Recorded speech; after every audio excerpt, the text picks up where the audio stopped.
look at another way to add a Google document into an assignment in Canvas. In this particular option, we're going to look at using the Google Assignments LTI, which is an integration in Canvas. And with this, we're going to be able to give students a copy of a document so that they can work on that and turn it back into you.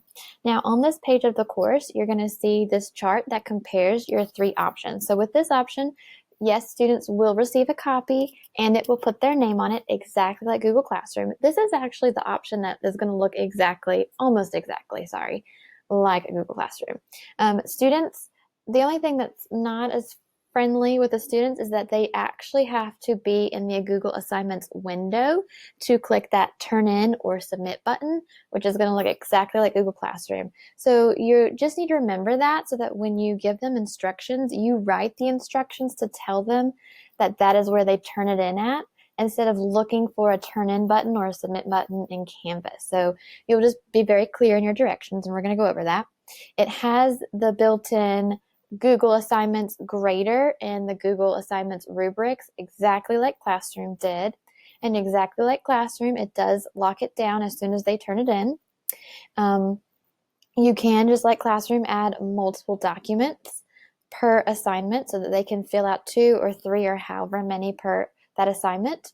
But of course, you can always break it up per assignment in Canvas. The only thing, it's going to look a lot like Google Classroom.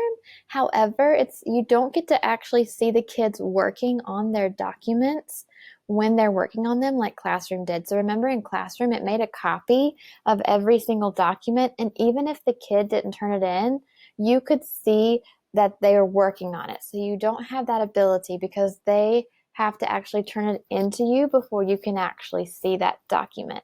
So that's just a little thing to keep in mind of.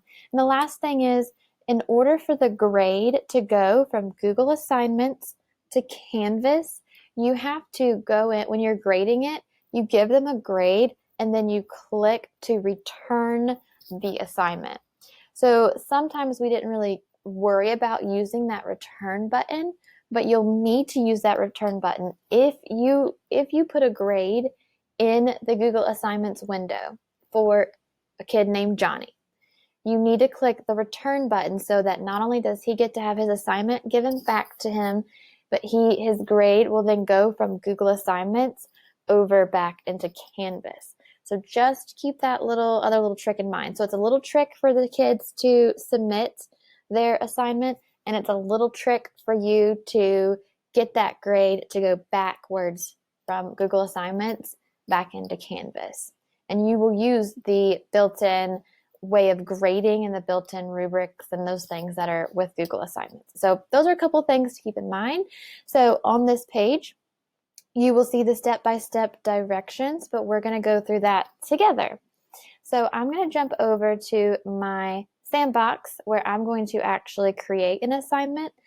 I'm going to walk you through what it looks like on this teacher side, but then I'm also going to show you what it looks like on the student side to give you that chance to see what it looks like. Okay, so we're going to use the learning pathway for this Canvas training as my example. I'm just going to use that document. Now remember, in this box is where you put all of your detailed directions. You want to give the kids the steps that they need to follow and what is in this assignment. Be concise so it's not too long, but also be very detailed and give them the steps that you would want them to follow. So use the bullets and the numbered lists. You want to include maybe how they access this assignment and how they turn it in. With this integration, I would heavily suggest that you include that little box every time that is going to say, click this to open the assignment, edit the assignment, click this button to turn it in, check here to make sure that you've turned it in. Just be very clear so that you don't have 100 questions about how to turn it in, or it's going to appear as if Johnny did not turn it in, but he did, and you will see that in Google Assignments, but you won't see it in Canvas. So to prevent you from having 100 questions, be very clear for what the kids should do. It's just a process they'll have to get used to. Maybe include what a student example would look like, information like that. Maybe even links back to the course where they can go back and study and review and help them with this assignment. Okay, so all of your details and instructions are going to go here. Pretend like mine is like full and great and detailed.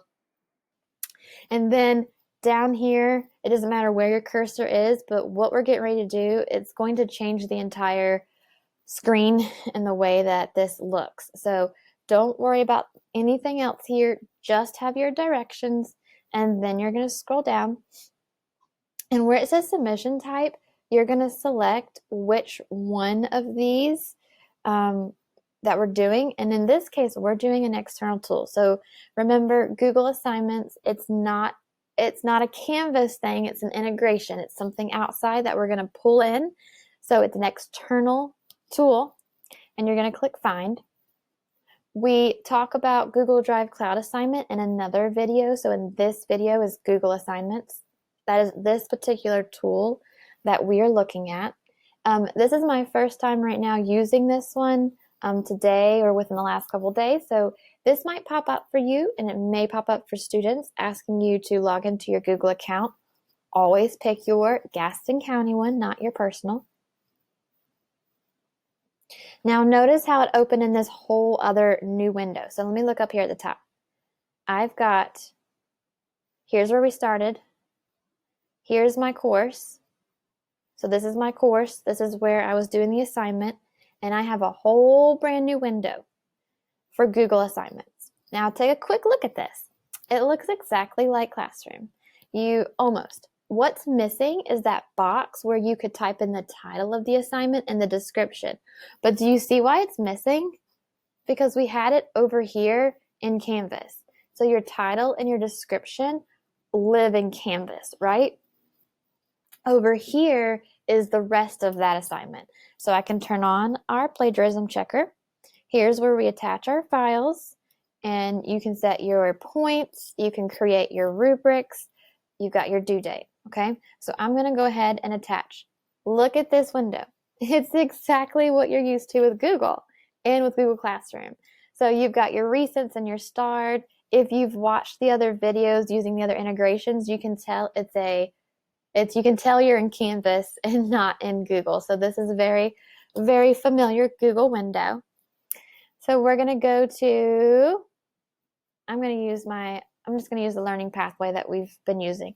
Now notice I don't have a drop down. It's automatically telling me every student will get a copy. I don't have to worry about share settings. Every student gets their own copy that they can edit. You don't have to worry about a thing.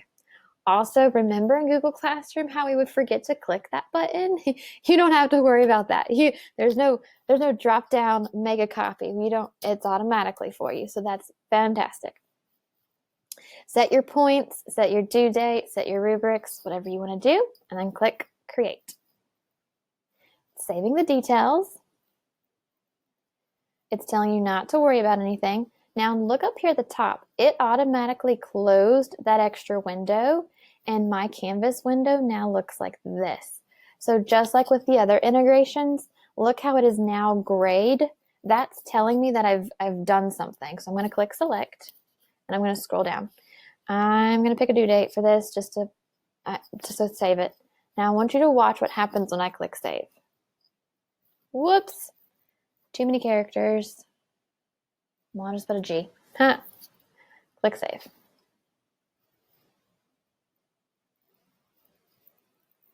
Now my screen is not going to look like it did before. It's taken a second to load, but my whole Canvas screen is now different, and it looks like Google Classroom. And look down here.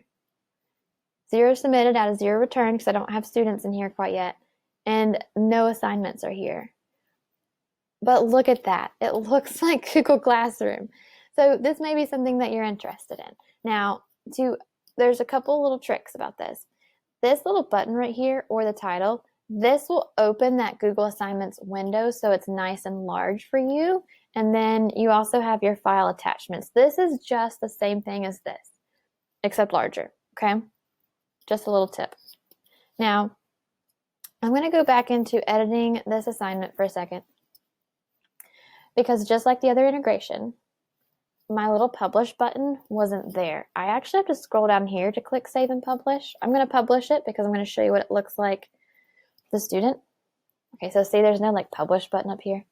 I had to go in and edit to publish it. Okay, so now it's published. I'm going to jump over to see what it looks like as a student. So here is my student account. Let me refresh. Now that there we go. So there is our assignment. This is my example student account. So as a student, here's what I see as it loads. Now I'm already signed into my Google account. Just know that you may need to, the students will probably have to log into their Google account with that little pop-up button, the little pop-up screen, and it may say like authorize or login or whatever it may say. And they're going to click their email, click allow, just like you do usually. Okay, so I'm already logged in, and this is what they see. So my little example account, my name is ITS of GCS. That's my name. Okay, so my name and then the name of the assignment, just like Google Classroom does. My name's on it. It says that it's assigned to me, and once this is submitted, it'll say submitted. So there's two ways the student can open this assignment. The first one is they can actually click right here, probably like what they're used to doing, and it opens up the document, right? Now the other option is to click this Open Assignment button. This opens up this window and a larger screen.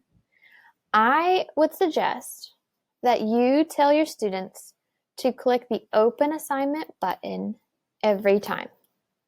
Because if I had only clicked this button right here to open the document, and then I start working and everything, and I'm done, and I'm ready to turn it in, there's one thing that's missing from here, and that is the turn in button. Classroom had a turn in button up here in the top right corner. And as a student, I do not have this button anymore with this integration in Canvas. Maybe that'll be something they add in the future. That would be fantastic. But until then, as of right now, the beginning of August 2020, it's not there. So me as a student, I'm done working. I don't have that turn in button. They're probably going to try to come back to Canvas and turn it in. There's no turn in button. There's no submit button. They're going to think that they're done and try to go to their next page or next assignment. So to find that button, it's here under Open Assignment. So that's why I say tell your students to click that button every time to open their assignment. That way this window will be open for them, and this is where they will see the submit button. This is also where they can add more files, or they can create a doc sheet or slide from scratch. Okay, so once they're done, they can submit it, and then it says submit. Very similar to Classroom. Give it a second. And just like with Classroom, now that they've turned it in, they can, of course, unsubmit it at any time, but they can no longer edit it. So this document over here, I am no longer, sometimes it takes a second. There we go. It says request edit access. I can no longer edit it. Okay, so this is very similar to that. Now on my Canvas screen, sometimes it'll show like this. It says open assignment, and on here, it looks like I haven't submitted it as a student. I'm going to refresh it. Sometimes it gives it a second. There we go. Sometimes it'll just do it on its own. Okay. Now this is showing them that they are submitted. This is something that I would take a screenshot of or remind students they need to see that this is submitted. This is the screen that they need to see that it is submitted. You're all set. This right here. So grab that graphic and put that in there and tell the kids you're not turned in until you see that, okay? The other tip to make sure, if you're using this Google Assignments integration, another way to prevent kids from forgetting that they haven't turned it in, forgetting that they need to turn it in, and moving on with the module, and then you think they haven't turned it in, but in their head they think, oh, I did the document. What you can do is set this assignment as a requirement. If it's set as a requirement, and set it so that they cannot go to the next page. So what's going to happen is they're going to try to go to the next page down here. This is not in a module, so I don't have the button. But they're not going to have that next button in the bottom right corner, or they'll click on it and it's going to say that they can't access it. This is a requirement. They're going to think, wait, why is it but why can't I go? I thought I did it. That's just going to be a second way for them to check in their heads. Oh, I have to submit it. It has to be submitted before I can go to the next page, okay? So this is the student side. I'm going to flip back over to my teacher side. I'm going to refresh it for a second because sometimes it just takes a minute. And just to make it go quicker, I'm going to refresh. There we go. So it is 1 has submitted. I have 0 returned, and here is the assignment. And here's my student that has turned it in. I'm going to show you what it's like when we go in to grade this.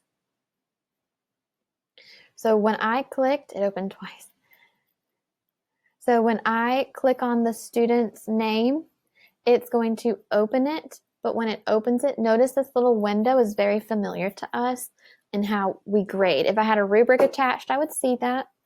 I can do everything that I'm used to doing with grading and Google Classroom and stuff like that. I'm going to put a little, oops.